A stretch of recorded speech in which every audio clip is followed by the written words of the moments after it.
जबलपुर के आमेर से खबर, जहां नाहरगढ़ में जैविक उद्यान से वन्यजीव प्रेमियों के लिए खुशखबरी है। बाघिन भक्ति ने 2 शावकों को जन्म दिया है। हालांकि जन्म के बाद बाघिन की ओर से दूध नहीं पिलाए जाने पर दोनों शावकों को एहतियातन न्यूट्रल केयर यूनिट में शिफ्ट किया गया, जहां विशेषज्ञों की निगरानी में उनकी देखभाल की जा रही है। फिलहाल दोनों शावकों की स्थिति स्थिर बताई जा रही है। लगातार उनकी मॉनिटरिंग की जा रही है।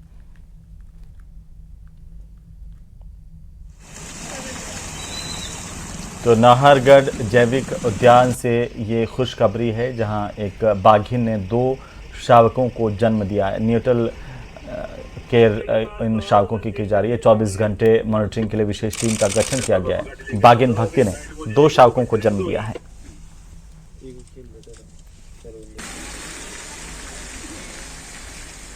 तो रेगिस्तान में एक उम्मीद की नई उड़ान दिखाई दे रही है। जी हां, वो पक्षी जो कभी विलुप्ति के कगार पर पहुंच गया था, फिर से जीवन की तरफ लौटता दिखाई दे रहा है। रिपोर्ट देखिए।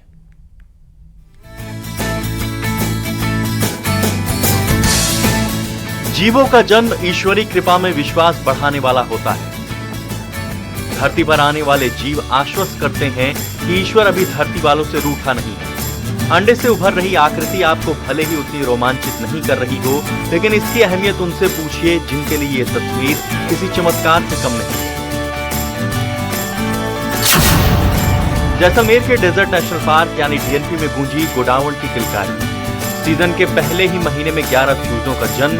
कृत्रिम गर्भाधान से पैदा किए गए 8 चूजे, जबकि प्राकृतिक तरीके से पैदा हुए 3 चूजे। सम रामदेवरा स्थित ब्रीडिंग सेंटर में गोडावण की संख्या हुई 79। वाइल्ड बर्ड्स में प्रजनन की अभी तक शुरुआत भी नहीं हुई है और कैप्टिव ब्रीडिंग सेंटर के जो बर्ड्स हैं उनके यहाँ पे 9 से 11 के आसपास नए बच्चों के पैदा होने की सूचना हमें प्राप्त हुई है। इसके लिए मैं सभी युवा वैज्ञानिकों को बधाई देता हूँ जो उस सेंटर पर कार्यरत हैं।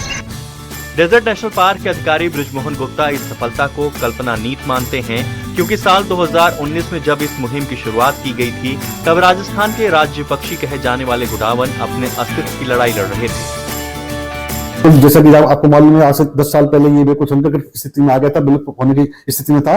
आज हमारे पास में जो ब्रीडिंग सेंटर है, उनमें दोनों ब्रीडिंग सेंटर में 79 GIB आगे तारीख में मौजूद है। इसके तहत जो फील्ड है उसमें भी जो WI ने सेंसस कराया था, अपना रिपोर्ट प्रस्तुत करी है साल की, उसमें 130 ± 21 की संख्या उनके द्वारा बताई गई है। बिल्कुल अत्यंत सुखद समाचार है जब हमारे जो परिणाम हम लोग देखते हैं, सभी के सामने परिणाम है, जो कि एक बहुत ही अच्छा उत्साहजनक परिणाम हमारे सामने है।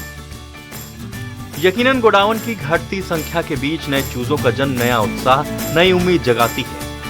नियंत्रित वातावरण में सुरक्षित प्रजनन से मिली इस उपलब्धि को संरक्षण के क्षेत्र में बड़ी कामयाबी माना जा रहा है। विशेषज्ञ मान रहे हैं कि यह प्रोजेक्ट अपनी सफलता के उस पड़ाव पर पहुंच गया है जहां जल्द ही इन पक्षियों को खुले आसमान और प्राकृतिक माहौल में छोड़ा जा सकेगा।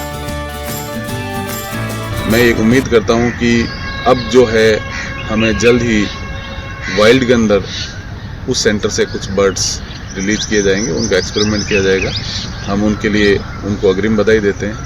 और ये सेंटर बहुत ही अच्छी तरह से चल रहा है। इसमें 2019 से शुरुआत की और आज लगभग 70 से लेके 77 के आसपास की शायद संख्या बताई जाती है। और उसमें लास्ट ईयर एक नया एक्सपेरिमेंट किया गया था जिसमें आर्टिफिशियल इंसेमिनेशन से 3-4 बच्चे अब तक पैदा हो गए हैं। वन विभाग अब इन 79 गोडावणों को खुले वातावरण में छोड़ने की तैयारी कर रहा है। खुले जंगल में छोड़ने से पहले ग्रासलैंड में प्रीडेटर प्रूफ यानी शिकारियों से सुरक्षित बाड़े बनाए गए हैं। साथ ही हाई टेंशन बिजली लाइनों पर विशेष बर्ड डाइवर्टर लगाए गए हैं ताकि आसमान में भी ये सुरक्षित रह सके। वर्तमान में जो सम में जो गोडाउनों की संख्या है वो 24 पहुंच चुकी है। वह जो रामदेवरा ब्रीडिंग सेंटर में है वो 55 पहुंची। कुल मिला के कहा जा सकता है जैसलमेर से इस वक्त जो सुखद खबर सामने आ रही है, राज्य पक्षी गोडाउन का कुनबा है वो 79 पहुंच चुका है। उम्मीद करते हैं ये कुनबे में लगातार इजाफा हो, कुनबे में जो संख्या है गोडाउनों की बढ़ती जाए। सावलदान रतलू, न्यूज़ 18 राजस्थान, जैसलमेर। तो सवाई माधोपुर में सैनिक समाज के भव्य सम्मेलन का आगाज धूमधाम और उत्साह के साथ हुआ और शहर में आयोजित इस आयोजन की शुरुआत आलनपुर स्थित सत्यनारायण मंदिर से भव्य शोभा यात्रा और कलश यात्रा के साथ हुई है।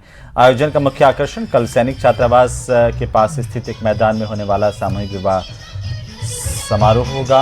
इसमें लगभग 70 जोड़े वैवाहिक बंधन में बंधेंगे। इस मौके पर समाज के लोगों में खासा उत्साह है। शोभा यात्रा में बड़ी संख्या में महिलाएं पारंपरिक अंदाज में शामिल हुईं और इस यात्रा की विशेष आकर्षण बनी।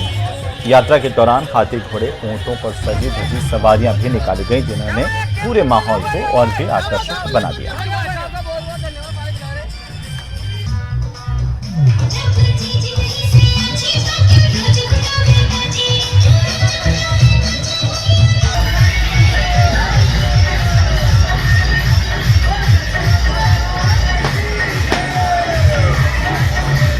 सत्यनारायण मंदिर से शोभा यात्रा, कलश यात्रा निकाली गई। काफ़ी संख्या में समाज के लोग इसमें शामिल हुए। बड़ी संख्या में महिलाएं भी कलश यात्रा में शामिल हुई और सत्यनारायण मंदिर से ये यात्रा निकली, जो शहर के अलग अलग इलाकों से होते हुए गुजरी।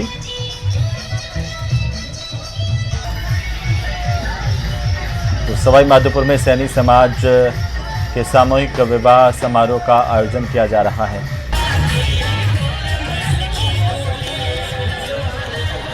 स्कूल में ग्रीष्मकालीन क्रिकेट प्रशिक्षण शिविर का आयोजन किया जा रहा है, जिसमें जिले भर के 19 साल तक के खिलाड़ी भाग ले रहे हैं। शिविर का मुख्य उद्देश्य बच्चों को क्रिकेट की बारीकियां सिखाना, उन्हें बेहतर खिलाड़ी बनने के लिए तैयार करना है। शिविर में कोच राजेश कुमावत खिलाड़ियों को क्रिकेट के तकनीकी पहलुओं के साथ साथ खेल के मूलभूत सिद्धांतों की जानकारी दे रहे हैं।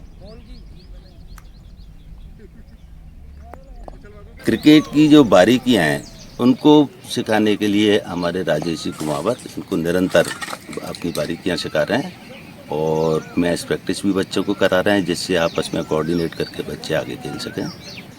कोशिश कर रहे हैं कि जो बेसिक्स है बच्चों को बेसिक्स से स्टार्ट करने की कोशिश कर रहे हैं। इनकी बेसिक्स फॉल्ट है उनको इम्प्रूव करवाने की कोशिश कर रहे हैं सर।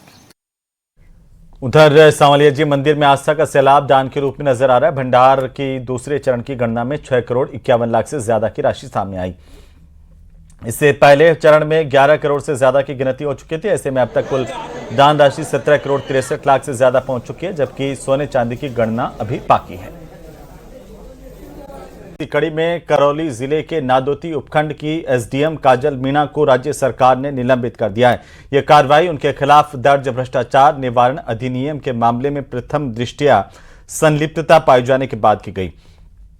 जानकारी के मुताबिक काजल मीणा को 16 अप्रैल को एंटी करप्शन ब्यूरो यानी एसीबी ने रिश्वत लेने के आरोप में गिरफ्तार किया था। मामले की शुरुआती जांच में आरोप सही पाए जाने के बाद अब सरकार ने सख्त कदम उठाते हुए उन्हें तत्काल प्रभाव से सस्पेंड किया। यह निलंबन राजस्थान सिविल सेवा सीसीए के नियम 1958 के तहत किया गया है।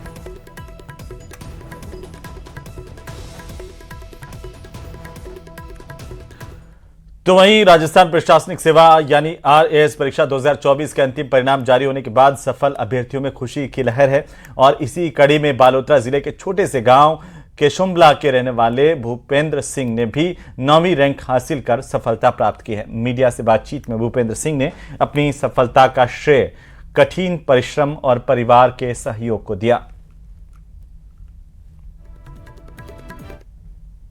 पिता को देना चाहूंगा, उसके बाद में सफलता का श्रेय जो है मैं मेरे परिजनों को, स्पेशली मेरी घर की जो माताएं हैं, बहनें हैं, मेरे बड़े ब्रदर जो है उनको सफलता का श्रेय देना चाहूंगा। इसके साथ साथ में मेरे मित्रगण जो है जिन्होंने मेरे इस लॉन्ग स्ट्रगल में जो है मेरा साथ दिया, मैं मेरी सफलता का श्रेय इन सब लोगों को देना चाहूंगा। तो राजस्थान लोक सेवा आयोग के आरएएस 2024 के रिजल्ट में प्रतापगढ़ के अभय सिंह आंजना ने शानदार प्रदर्शन करते हुए 15वीं रैंक हासिल की है।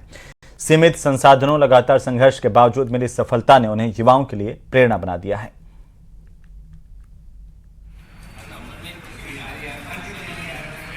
बस एक ही लक्ष्य था कि मुझे कैसे भी करके आरएस में एक अच्छी रैंक लानी है, क्योंकि मेरे लिए एक डू और डाई वाला वो ऑप्शन हो चुका था। क्योंकि मैं इस भर्ती पर इससे आने के बाद मुझे मेरे 5 साल जो खोने पड़ रहे हैं, काफ़ी मेरे साथी जो इस दुख में हैं, कई लोग ऐसे हैं मेरे साथ जो फर्स्ट टाइम जॉब में उन्होंने अपनी लाइफ का काफ़ी इंपॉर्टेंट टाइम इसे दिया और वो वैकेंसी जब कैंसिल हुई तो एक इमोशनल सा टॉर्चर सबने फील किया।